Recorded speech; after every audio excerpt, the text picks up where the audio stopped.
So thank you all for tuning in tonight. Today, it is not the nighttime, but my name is Brigitte Limpert, and I am so excited to host this call for our team and for everyone who is on our team at large here.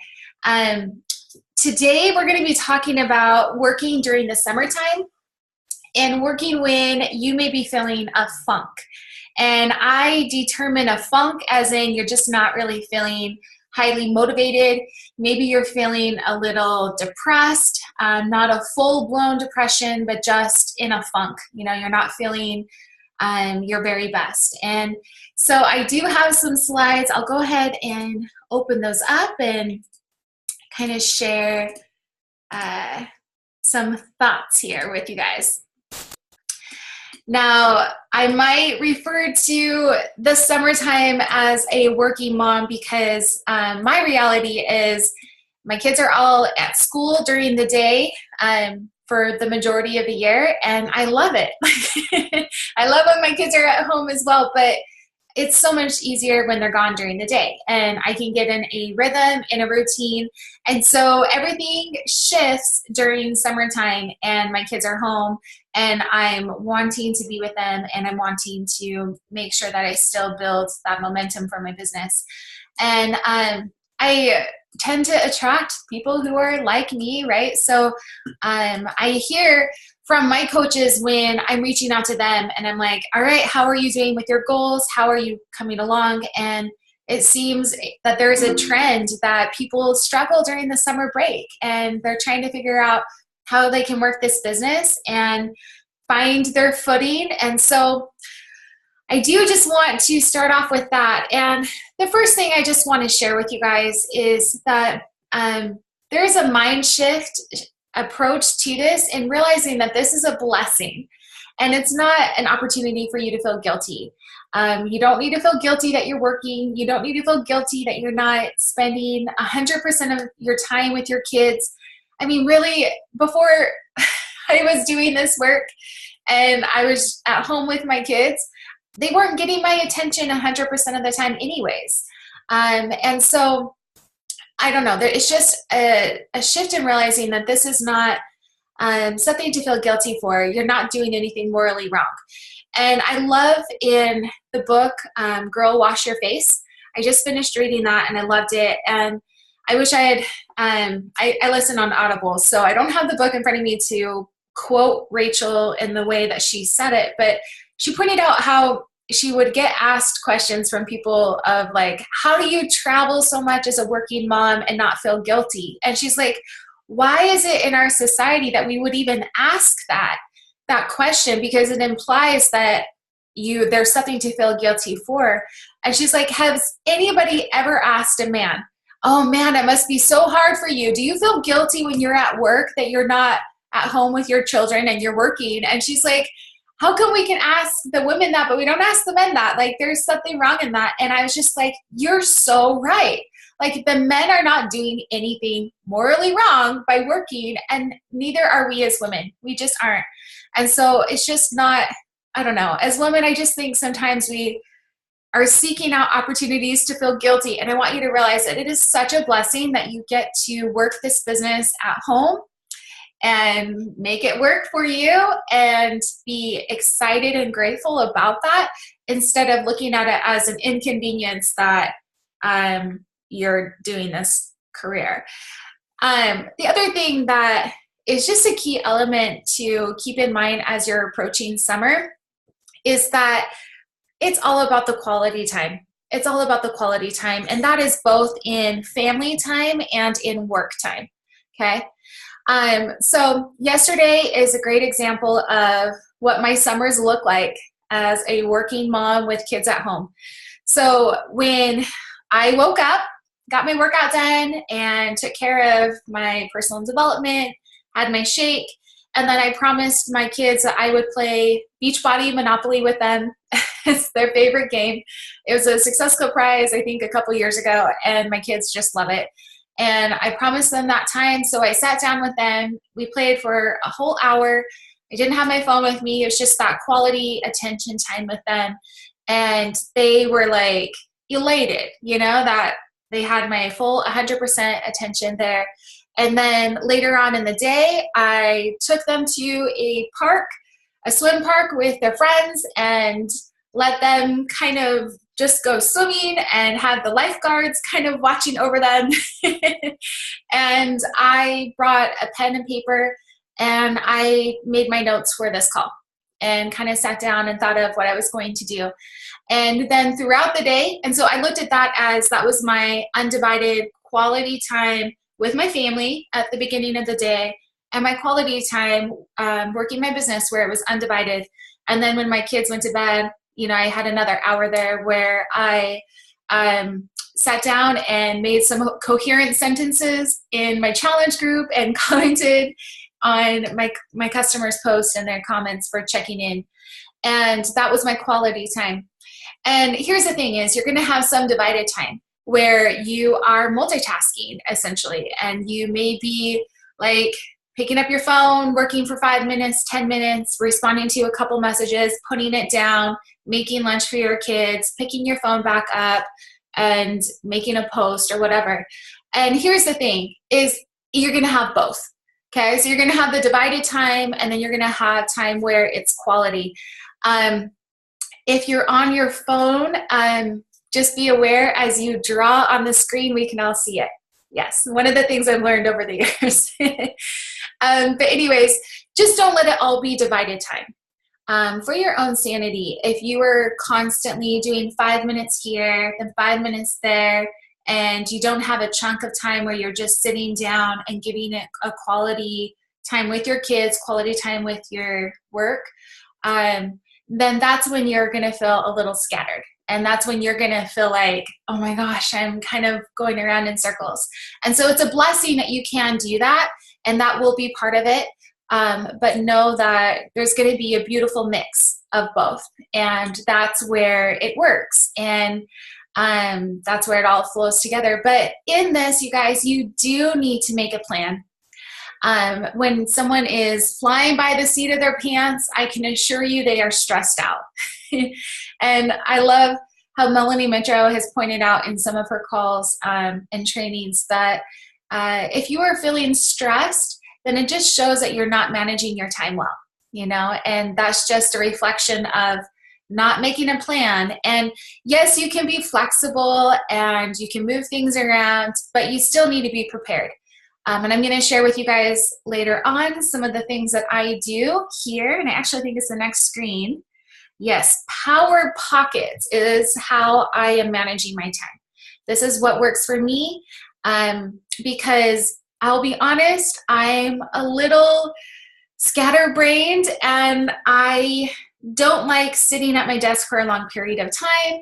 And so even during the school year, when my kids are gone during the day, I still will work, get up and do something else, come back and work, get up and do something else. And so I work in chunks and I call them power pockets. And so this is all about identifying those key activities that need to get done and categorizing them and prioritizing them, cutting the fluff. You know, there's a lot of things in this business that are business-related activities, but they're not building your business. And so you're cutting that out, especially during the summertime, and sticking to a plan that you make. And so this is what I mean by that. These are my power pockets. This is what I've put together for myself. This may not fully be relevant for you, or you may want to add something to it, or you may want to elaborate on something or cut something out. But just to share how I work for myself in my business during the school year and especially during the summer. So I'll have a chunk of time. My pocket number one is that I am taking care of me. So before anything else, I am getting my workout done.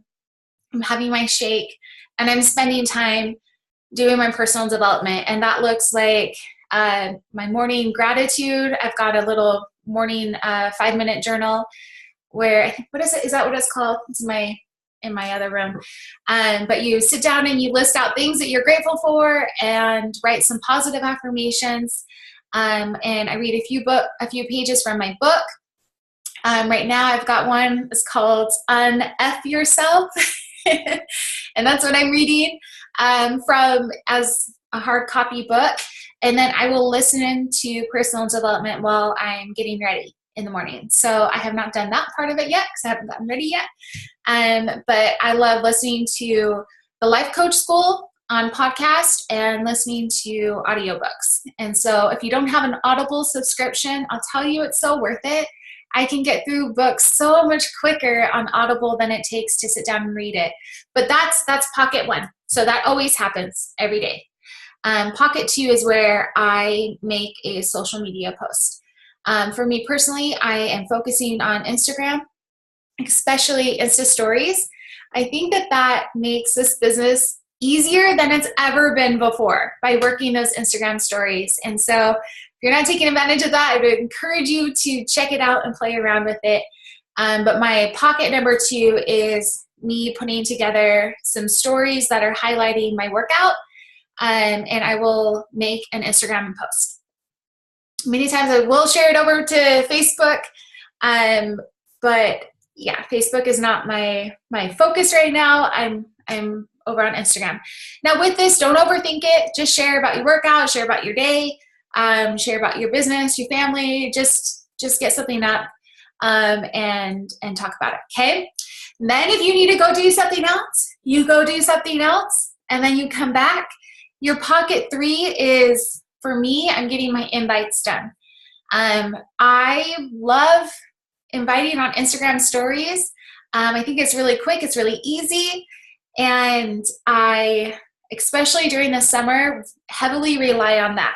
And I'll talk about that a little bit more later. But I would definitely encourage you that if you want to work smarter, not harder, and not have to work as much time, make sure that you are tracking who you're talking to, because you will waste a lot of energy trying to make sure you come back and think of, all right, scrolling through the messages to make sure you follow up with everyone later on, or okay, I have to go back through my post and look at all the comments and make sure I followed up with everyone. Like, just write it down, just track it.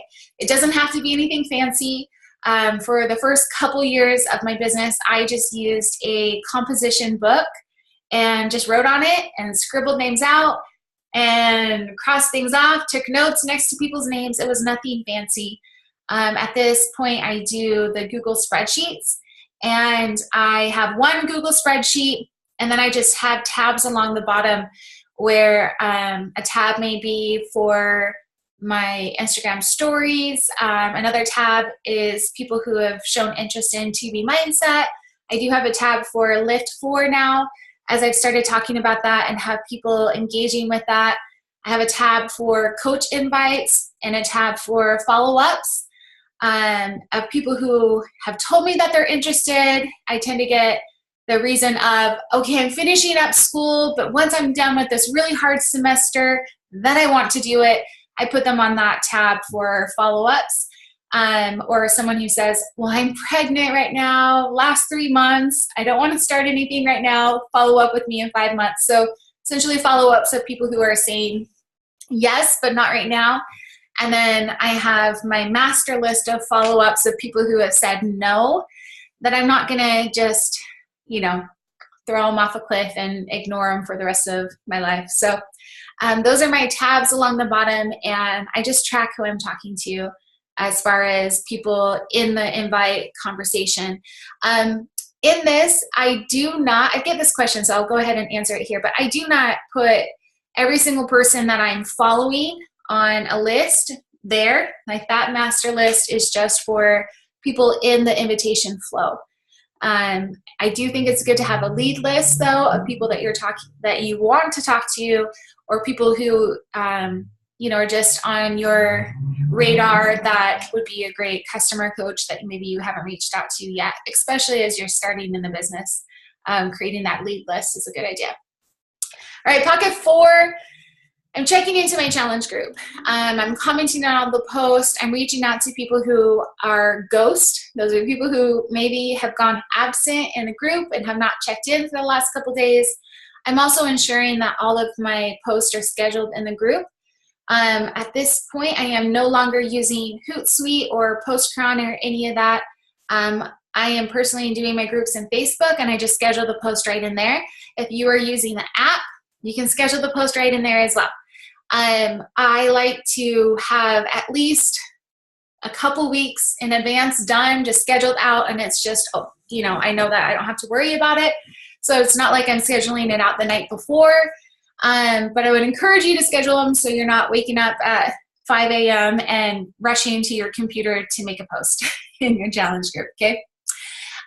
Pocket number 5 is adding to my network. As I said, I'm working on Instagram and focusing on that.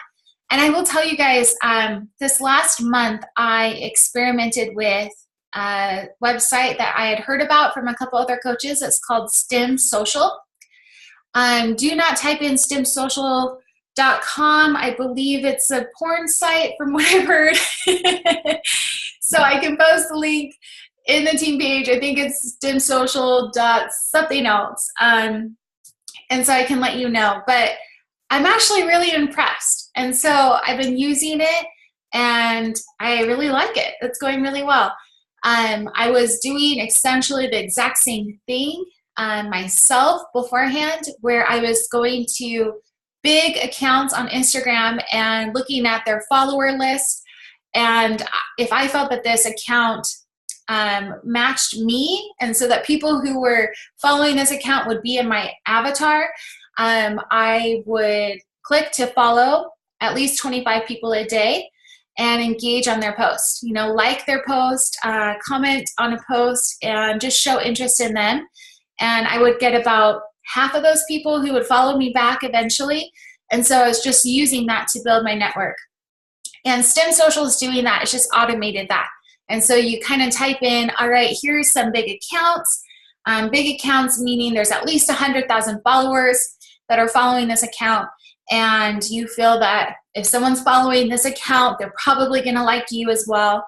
And so STEM Social, I've actually been really impressed with it. It's only $40 a month, and I think it's well worth it. So I've automated pocket number 5, but I want to make sure I put it on here for, as I'm sharing this example. From there, I'm doing follow-ups, and again, make sure I'm working from a tracker. Now on Instagram, if you are not aware of this, you can go to the messages here, and in the top right-hand corner in the search bar, it has this drop-down box, and you can click starred messages. And so you can see I've got these messages that I have starred, and these are people who I have had conversations with about Beachbody. They have responded to a poll invite that I have done, or they have messaged me or commented about something. And so there are people that I want to make sure I'm following up with. And so when I have a message, all I'm doing is just starring in the top right-hand corner right up here to show that this is a starred message. So that's if I'm working from the pool and I'm starring it. I don't have my Google Sheets open right then and there. Then I make sure that I go back in and write them on my list. But make sure you're taking advantage of that as well. And in here, I'm just making sure I respond to all messages and questions that I get from people, okay? Pocket 7, almost done here. This is me engaging. And so I do use an app called Followers. Can you see top right-hand corner? Looks like the top left app right here. And this just tells me who is not following me back. And so I will open that up each day and click over on the people who are not following me back. And I'll pick about 10 to 15 people, and I'll be like, do you see me? Do you see me? Essentially. That's essentially what I'm doing. But people who have not followed me back yet, I'm going to their account and I'm liking. I'm leaving a comment and just trying to make sure that they see that I followed them before I cut them loose and unfollow. So I am going through unfollowing people who are not following me back after a couple weeks. But first I make sure I take 10 to 15 people and like and comment on their post who have not yet followed me back. And then this is me just spending time in my feed and watching other people's Insta stories, commenting, liking, messaging. I do like to message people as they follow me and just say, hey, thanks for the follow. Thanks for following me back. I can see we're both moms. You know, I look forward to seeing your post. I do not have this automated at this time. I'm aware that STEM Social will message people for you as you have new followers. I feel a little uncomfortable with that. So personally, I'm just doing the messages personally as I see people click to follow me. And I'm just trying to be a friendly person. On this, I always put a timer on it though. Like, cause you could do that part like for hours on end if you really wanted to. So I would encourage you to be like, what's realistic for me today? If it's 5 minutes, it's 5 minutes and that's worth it. If it's 10 minutes, 10 minutes. Typically for me, it's 10, 15 minutes, and then I'm like, I'm over it. I want to do something else. I've kind of laughed with some of my coaches before and shared with them that this is a great thing to do when you need to go to the bathroom. Like, be like, all right, this is my engaging time, and I'm going to like and comment on people's posts and pay attention to the people who have not yet followed me back. And so that's a pocket, okay? And then 8, 9, and 10 are ones that I'll get to this part a little bit later, but doing your recognition, checking your Coach Online office, making sure that you have customer leads that you're reaching out to, that you're recognizing your coaches for their success, and recognizing your challengers for their success, giving them shout outs, even just a message of like, hey, you're rocking this. I just wanted to give you a shout out. Like, I'm so impressed. I hope you're having so much fun doing that recognition. A downline check-in. As you grow your team, I think it's a good rule of thumb to just reach out to your coaches. And so my goal is to message 2 to 3 coaches a day. I'll be honest, it doesn't always happen, but that is what I aim for. Checking the team page, responding to questions. You know, if you're not building a team yet at this point, just make sure you're checking into the team page of your sponsor and looking at all of that. Make sure you're going through training that you have. And again, I put on there responding to messages because I do make sure like I'm responding to my clients first. No offense, coaches, I love ya, but that is just kind of my rhythm. And then I work and make sure I respond to my coaches. And if I have time, this is not my priority to be posting multiple times a day, but if I have time, I will make a second social media post. Now, I will tell you, I think there are coaches who overpost, and I see sometimes people posting 4 or 5 times a day, but yet they will tell me, but I don't have enough time to add to my network or to do my invites or to do my follow-ups. And I'm thinking, if you reallocate some of your time, I personally feel that time could be better spent in doing the invites and doing the follow-ups and adding to your network before you are posting multiple times a day. So that's my opinion on that. I am posting throughout the day on my Insta stories, but that is like mindless. That's so easy. That's like, I'm here, take a picture, upload, you know, like it's just easy. It's the post where I'm doing my workout video, like that takes me, that's not mindless. For me, I sit down, I spend 10, 15 minutes putting that together. And when I write a post, that takes me 10, 15 minutes for me to sit down and put my thoughts into words. For other people, I've heard them say, don't spend more than 5 minutes. It takes me a little longer to put my thoughts into words. So it is what it is. So anyways, that's my pockets. Like those are like, yeah. And I'll tell you, this is in priority for me. So pocket 1 is what I do first. And during the summer, you guys, prioritize your activities into chunks as well. So figure for you, okay, what is a chunk? What goes together? Put that in a pocket. Here's another pocket. And what comes first? So that if you only got 4 or 5 pockets done a day, would you be okay? Like, would you still be growing your business or would you only be managing? Because I see that some people will do only 4 to 5 pockets a day, but they're all of the pockets a day that are managing their business, but not growing their business. So I'll be honest with you, I may not be reaching out to my coaches every single day and doing multiple social media posts. I may not always even be doing the engaging during the summer, but I will tell you during the summer, there's not a day that goes by that I don't at least do the first 5 here. And I've automated number 5. So, it's like those first 4, like that's going to happen no matter what.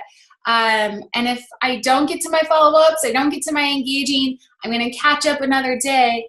But I did it in this way so that I know if hell breaks loose in the afternoon, something happens, at least I got the most important things done in that morning. And I would encourage you to kind of structure it in the same way for you. Okay, public invites. My opinion is if you're doing this if you're doing this well, if you're putting out good content and you are constantly adding new people, I really kind of feel like you can get away with just doing the public invites in your Insta stories, on your Instagram, that kind of thing. And so what I mean by that is like using the STEM social, adding new people every day, because if you have like one deck of cards and you're constantly flipping through that same deck of cards, you only have so many people, so many aces in that deck of cards, right? So if you have 50 people in your network and you're not adding to that, there's only so many people who are going to want to do it with you right now or in this time. So you do need to make sure you're constantly adding new people to your network. And you also need to make sure you're putting out the content that makes them want to follow you and stick around and they're interested in what you're doing. So I feel like if you're doing a good job though, then the public invites are going to work for you. So in this though, kind of just be aware that if you're having 20 conversations a week, I think that's really good. Like that's my aim. That's my focus during the summer. Well, that's my focus really all year is I need to make sure I'm having at least 20 conversations a week that are new conversations, not 10 follow-ups from, like I'm still following up with them from 4 months ago. Like that doesn't count. And so 20 new conversations a week. Now, if I'm not getting that from my Instagram invites, then I am sending a personal message. And then I'm also simultaneously asking myself, why haven't my Insta story invites been effective? Maybe I haven't been personal enough. Maybe I've been talking too much in my videos and maybe I'm not showing my workouts enough or maybe too much. Like I'm just self-evaluating to see how I can be more effective in my public invites if I'm not getting 20 conversations a week happening from that. So what I mean is I'm doing a public invite through an Insta story and saying, if you're interested, comment beneath this poll and I'll say, yes, I'm interested, or give me more information, please. And I reach out to those people. And I want to make sure, as I said, 20 a week. So public invites, I think, make it really easy, again, during the summer especially, so that, you're just talking to people who have already told you that they're interested. So I'll do a little bit each day, 20 a week. I mean, you're working Monday through Friday. That's really not that much. You've got 4 people a day that you're talking to, and I feel it's pretty manageable. All right, this may seem odd, but another piece of advice I would give you for the summertime is to schedule out a week where you're on vacation. You're taking a break, okay? You take a media-free week. This is something I've done every year for the last 3 to 4 years, I want to say. I do unplug one day a week and I don't work, and I tell my challengers this up front. I don't just go missing on them here sporadically once a week on average. No, I tell them, like, you're not going to hear from me on Sunday. I don't check my challenge group. If you message me, you will hear back from me on Monday. I tell my coaches this, and they know that. And then I do the same thing with a media-free week. So I plan ahead. I make sure that my challenge groups have ended. If I have a training group, it's ended. I make sure it's not right before a launch. I make sure everybody has been given proper notification.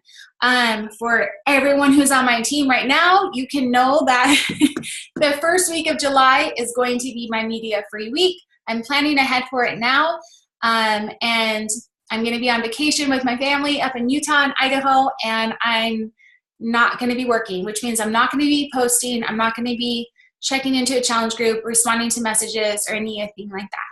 Guys, you deserve that. You deserve that. Like, and I will tell you, it just helps you reground yourself and stay focused in reality of the world and avoid any kind of burnout. It's so good for your sanity, for your joy. If every summer you get a summer break and you are unplugging. And so I just strongly encourage you to do this. And I hope by sharing my example, you see that it's not going to ruin your business and that you can still grow and progress in this business even as you're doing this, okay? Now I say scheduled post if needed because the challenge group that I have going right now is not one that I end every month and then start a new one. And so that group will still be open. And I just intend to let them know, hey, I'm gone, but I will have a post that goes up each day. Can you guys all encourage one another? You will hear from me in a week from now, you know, and that's how I will handle that and take care of it. So, second half of this call,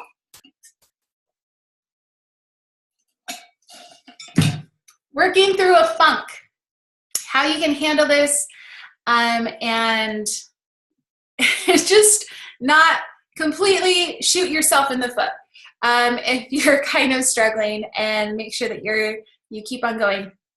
All right. First off, you may be reading this slide and being like, well, that's rude. Because I say on here, remember, you're not special.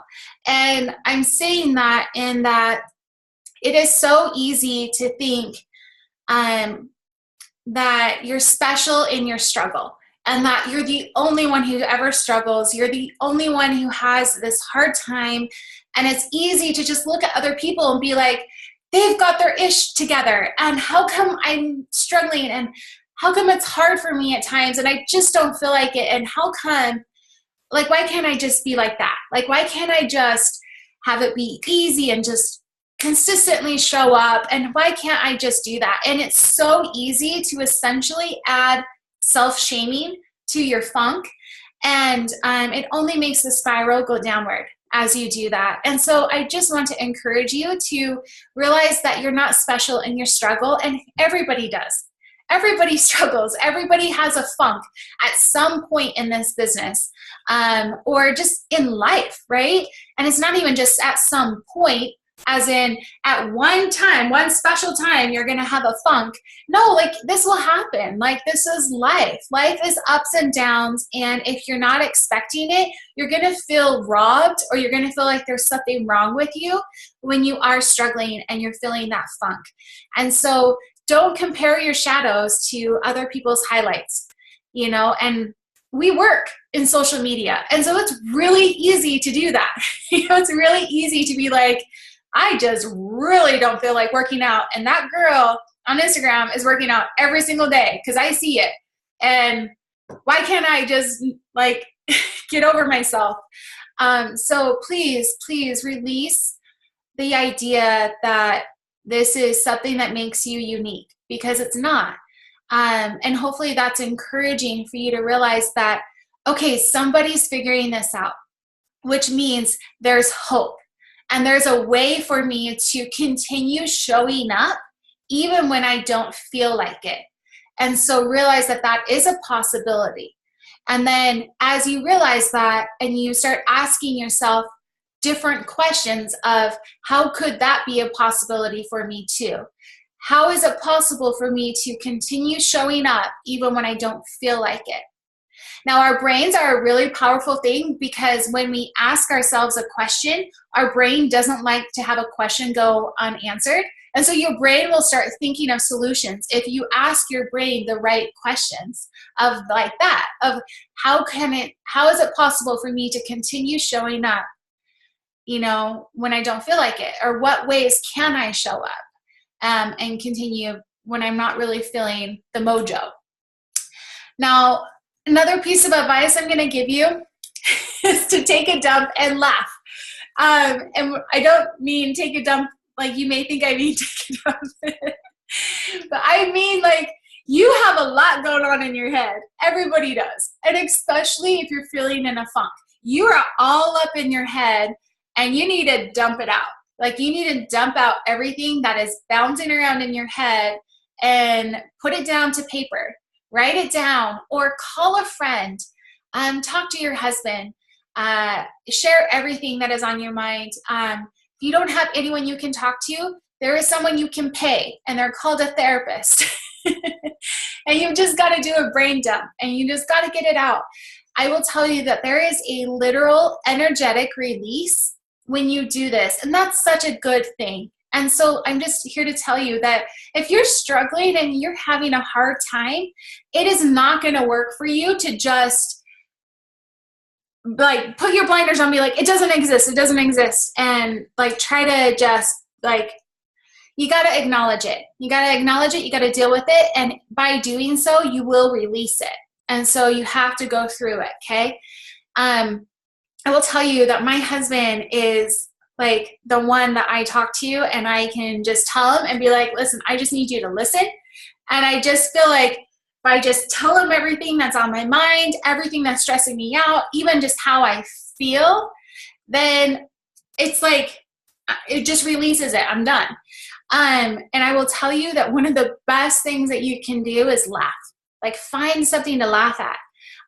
You've got to have a funny moment, a funny experience that has happened that you can reflect back on and make yourself laugh, or a funny movie. I like wrote down in my notes, I was like, you can look back at the funny photos of you, of how you looked in 4th grade. And then I was like, oh wait, or maybe that was just me. Because if it helps you at all, in 4th grade, my mom gave me a haircut where it was like a beehive. And so I permed my hair all the time as a kid. And so I had short curly hair and it was shaved at the bottom and then this poof, and I didn't know how to handle it. And so I still brushed it out. So it literally was like this afro. And I got asked if I was a boy a few times. So I started sticking a bow right in the middle of this afro. And I cannot look back at those photos without laughing. Like, even if I'm in a funk, I'm going to laugh at that photo because I'm like, what was I thinking? And how did my mom let me out the door? Like, looking like that. This afro with a big old bow right in the middle in the front. But anyways, you got to find something to laugh about. And I will tell you, it's just that energy shift and you will feel it, okay? All right.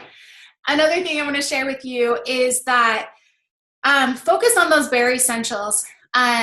If this is a funk that is like lasting, or even if you just wake up and you're like, I just really don't feel like it, I will tell you that just taking a few small steps, even if you feel like, well, I can't get this entire to-do list done, if you just get a few things done, it will interrupt that anxiety, interrupts that funk that you are feeling, and it will create momentum, okay?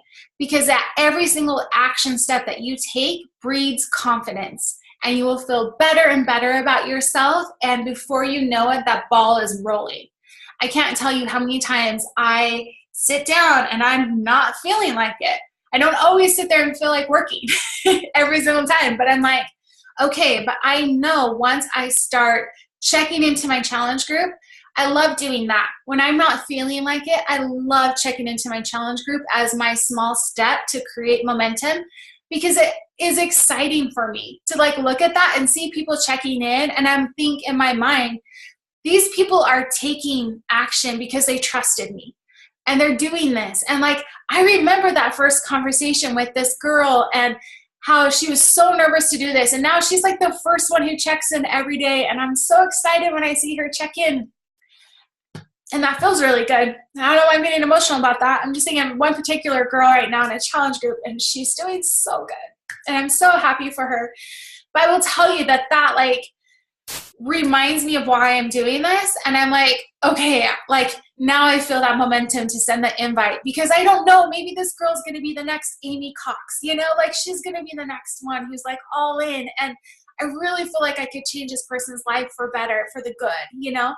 And so I will tell you, find out what activity it is that like gets you back in the movement of like your mojo, you know, because even those small little steps matter. Every little small step. And your brain will try to lie to you and say, nothing matters, don't do anything, nothing's worth it unless you're doing a big, grandiose movement today or project or whatever. And that's a lie. It's just a lie. So the small little steps matter, and I will tell you, it creates the momentum that you want to keep going. I always remember actions first and feelings follow. So if I take the actions first, the feelings will follow. And so I don't ask myself if I feel like doing it. And I put this on here as a little reminder of like, think of those power pockets, those essentials. I called it crucial pockets here. And minimize if you need to. If you're like, I'm throwing up buckets of who knows what because I'm sick, I'm in a funk, I've got to at least do my invites and check in my challenge group and add to my network. Okay, I'm done, you know? So find out what is crucial for you to get that done at least. Now, as I had said, your brain does not like unanswered questions. And so if you ask a question, your brain's going to find an answer. Don't ever ask yourself, what do I feel like doing right now? Or do I feel like working right now? Don't ask yourself that question, okay? And instead, if you ask yourself, what can I do to create the emotions I want to feel? You know, or how can I create momentum right now? Like if you ask yourself that, your brain has an answer. And then you will go into a solution mode instead of a complaining mode or a self-pity mode, okay? And so you have the answers within and your brain knows what to do. So just make sure you're asking yourself the right questions here. All right, and my last tip for you guys, then we're done. But I will just tell you that one of the best things that you can do is to write someone a thank you note and find a way to serve. So make someone cookies, go buy donuts, do all the unhealthy things. I'm like, wait, those are all unhealthy things. But do something where you can show another person that you are grateful for them and find a way to serve another person and make that focus of who needs me today, who is out there that I could lift up. And I will tell you, that's an instant mood booster. You cannot pour love into someone else without feeling love yourself. You can't pour light into somebody else without feeling light yourself.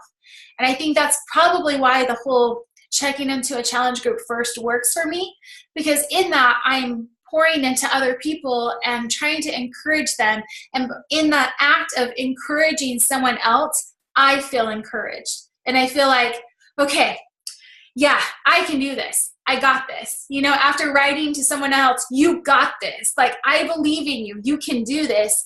That rubs off on me as well. But I can tell you that if I make the focus of, I just really want to ensure that 2 people that I come across today have a really great day and I uplift them in some way, you are going to have an amazing, amazing day. Even if this is just privately messaging someone. I've had this kind of message before where someone just reached out to me and was like, hey, you don't even need to respond to my message, but I just want to let you know, like, I admire this about you and this and that. And I was just like, I really needed that. Like, thank you. Like, that feels so good. And I know that the person who wrote me that message had to feel good too. So love bombing somebody else is going to be one of the best things that you can do to pull out of that funk that you may be feeling.